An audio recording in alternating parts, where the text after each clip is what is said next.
On ne peut pas faire boire un âne qui n'a pas soif, dit la sagesse populaire.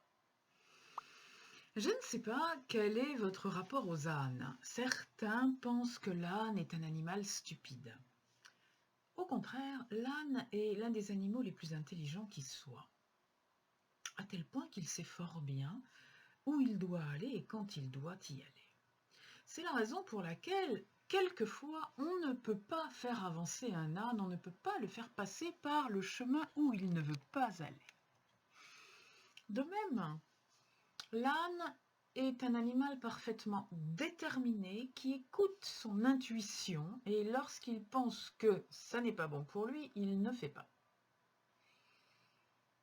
Alors, on ne peut pas faire boire un âne qui n'a pas soif, ça signifie que on aura beau essayer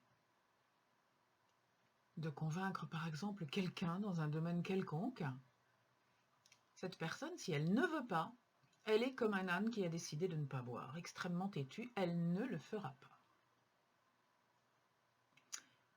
Après avoir éclairci cette expression populaire pour ceux qui par hasard ne la connaîtraient pas, je vais vous expliquer pourquoi je l'ai choisi comme titre de cette bulle. J'ai souvent vu, entendu, eu même à une époque moi-même, une attitude louable qui part d'une très très bonne intention, qui est de vouloir faire comprendre quelque chose à quelqu'un, expliquer quelque chose à quelqu'un, lui faire suivre un chemin qu'on a suivi, essayer un produit qui a fonctionné pour nous ou une méthode. Et bien souvent, on en arrive à la conclusion, mais pourquoi est-ce que les gens préfèrent se faire du mal, être malheureux,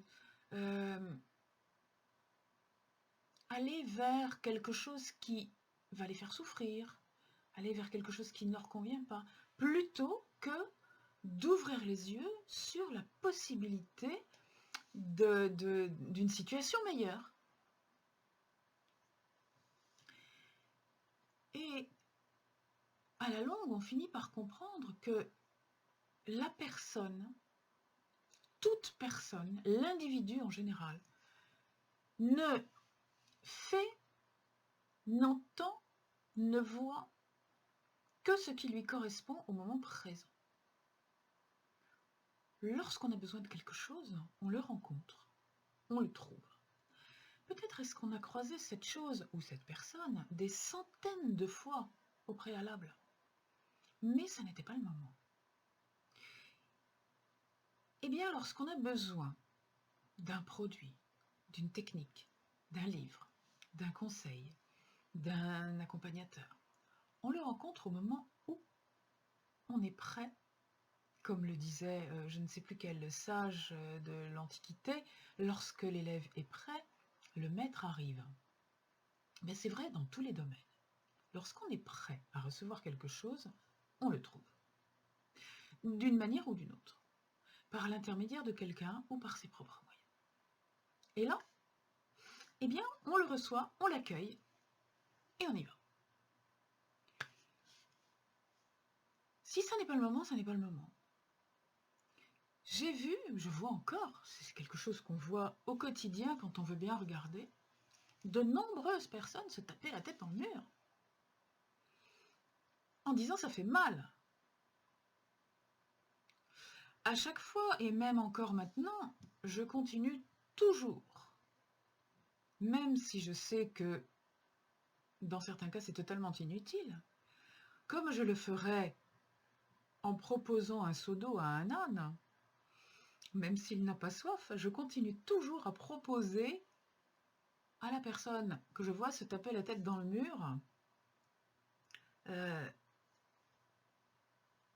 une petite possibilité de s'échapper du mur. Quelque chose qui veut lui dire, tu sais, si tu veux passer à côté du mur, il y a un autre chemin. Éventuellement, je connais ce chemin, je peux te le montrer. Ce que je ne fais plus, c'est de prendre de force la personne par la main et de la tirer avec tous les arguments dont je dispose pour lui montrer à quel point elle se fait mal en se tapant la tête dans le mur. Et vraiment, contre sa volonté, elle a décidé à suivre mon chemin. Parce que ça, j'ai appris que, de toute façon, ça n'était pas juste. Ça se retourne contre moi. Et ça, c'est juste, par contre, que ça se retourne contre moi, parce que je n'ai pas à intervenir dans le destin de quelqu'un qui n'est pas prêt. Et ça ne sert à rien à la personne en question, à part éventuellement à ce qu'on se brouille. Donc, je vous recommande vivement de ne pas essayer de conseiller à vos amis ce que vous pensez qui est bon pour eux. En tout cas, de ne pas le leur conseiller de manière appuyée. Vous pouvez leur dire, une fois ou l'autre, qu'il y a une possibilité, que vous connaissez des possibilités. Vous pouvez leur offrir un bouquin, vous pouvez leur envoyer une citation. Si c'est le moment, la personne va s'accrocher au moindre indice. Si ce n'est pas le moment, vous pouvez y aller avec l'artillerie lourde, ça ne marchera pas. Et ça fera des dégâts. On ne peut pas faire boire un âne qui n'a pas soif. Et tout ce qu'on risque, c'est un coup de sabot.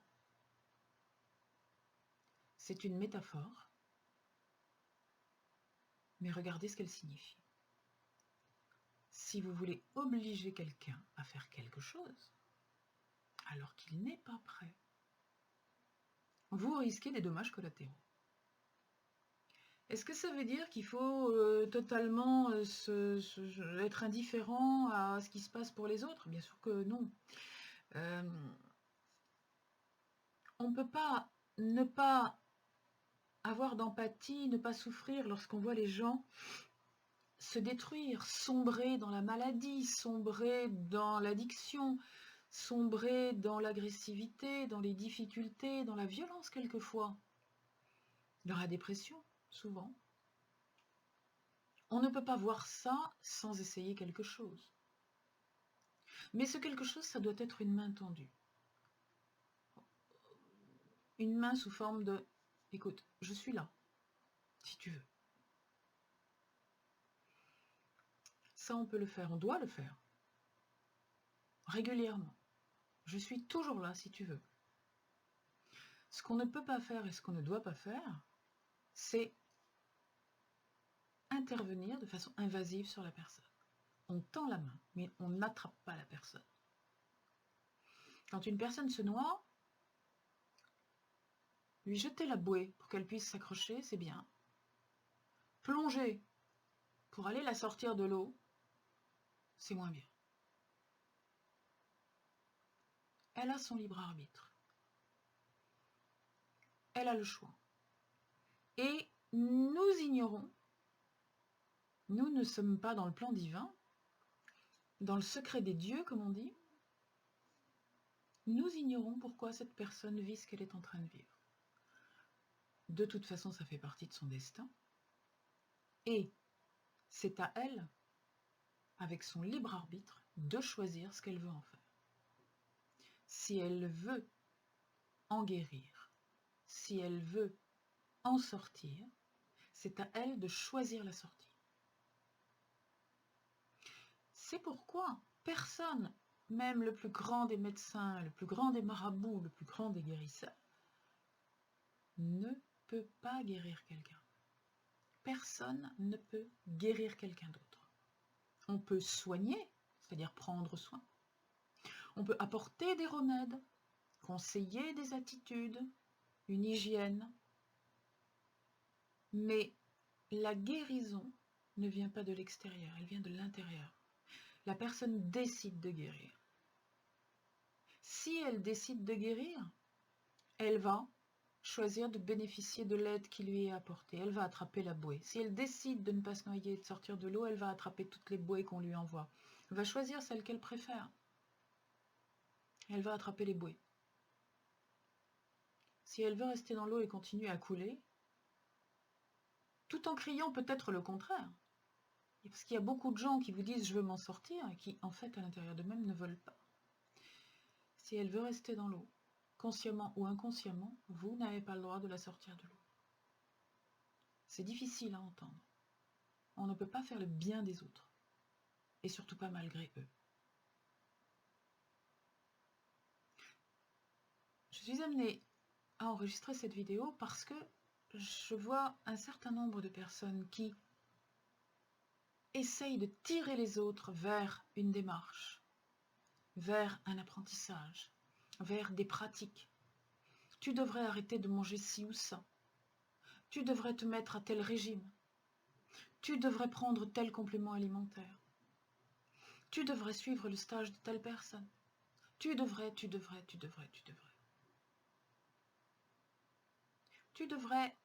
n'est pas une bonne chose.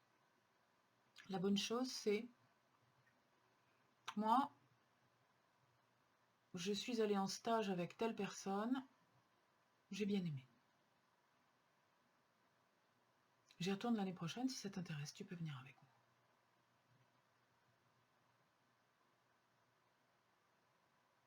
Moi, je suis tel régime.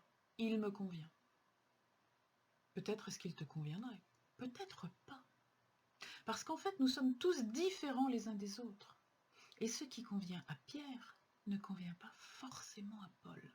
Et avec les meilleures intentions du monde, vous pouvez peut-être conseiller à quelqu'un quelque chose qui vous a réussi, mais si vous n'êtes pas un professionnel, vous ne pouvez pas savoir si cette personne est dans le cas de figure des bénéficiaires de cette méthode, de cette technique, de cette pratique ou de ce traitement. C'est ça la différence entre le particulier et le professionnel. C'est la différence des gens qui vont recourir à un professionnel et ceux qui vont se soigner sur Internet. On trouve des milliers de choses sur Internet, et parmi ces milliers de choses, il y en a beaucoup qui sont complètement fausses. Il y en a aussi beaucoup qui sont complètement justes, mais pas forcément adaptées à vous. Je vais vous donner un seul exemple pour conclure, que tout le monde connaît. Empruntez à la médecine allopathique. Si vous avez un cancer et qu'on vous prescrit une chimiothérapie bien précise, bien adaptée à ce cancer, vous allez en guérir grâce à la chimiothérapie. Peut-être, c'est un exemple didactique. Le traitement qu'on vous a prescrit a été prescrit par un professionnel en fonction de votre maladie et de vous, théoriquement, si c'est un bon médecin. Il vous convient. Mais votre voisine, même si elle a, d'après vous, la même maladie, peut-être que ce traitement ne lui conviendra pas. Et peut-être que votre voisine n'a pas du tout un cancer, mais qu'elle a simplement une maladie complètement bénigne. La chimiothérapie ne lui conviendra pas. Vous comprenez ce que je veux dire? Une personne est le résultat d'un ensemble de circonstances. La situation d'une personne est le résultat d'un ensemble de circonstances particulières propres à cette personne. Donc la remédiation à sa situation est unique.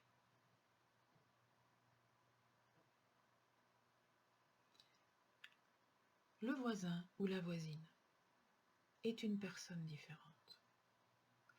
Ce qui vous a guéri, aidé, plu, fait du bien, ne lui correspond pas forcément. Et si ce voisin ou cette voisine ne veut pas écouter vos conseils, ce n'est pas à vous d'insister. On ne peut pas faire boire un âne qui n'a pas soif. Soit parce que véritablement, il n'a pas soif, soit parce qu'il ne ressent pas le besoin de boire, soit parce que son intuition lui dit que ce que vous lui proposez, ce n'est pas bon pour lui. Alors laissez-le. Bonne continuation et à la prochaine fois.